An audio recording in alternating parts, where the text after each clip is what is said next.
Shizune. He had so many Make Out Paradise books, and I can't even get him to kiss me properly. I just want him to grab me by the back of my neck, cover my mouth, till off of my screams while he rails me against the nearest wall. Is that too much to ask? No. And noted. Shit. Where are you right now?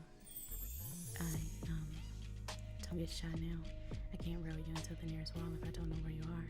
Kakashi, babe, you're not actually going to, with whatever wall is closest, right? That's what you asked for, and that's what you're getting. But I'm by the police station. I know. Kakashi places his hand over your name's mouth while pushing her into the side of the building. Be quiet now, baby. We wouldn't want to get caught. Your name's chest rose and fell rapidly for 3 reasons. 1, Kakashi had surprised her. She hadn't expected him to get to her so quickly, but she shouldn't have been surprised. 2nd, because she was sure that he was seriously going to take her right there against the building. Lastly, because that very thought intrigued her, turned her on far more than it should have.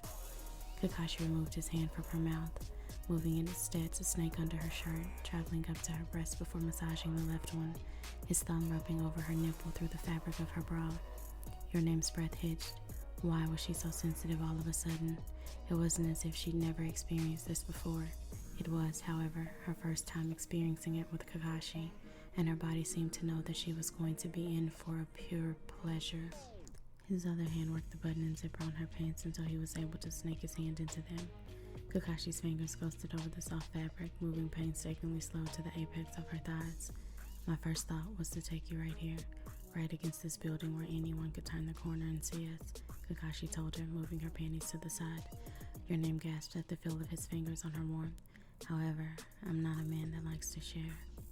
Your name threw her head back as he worked both of his hands in unison, giving her light touches that felt overly heavy on her sensitive body.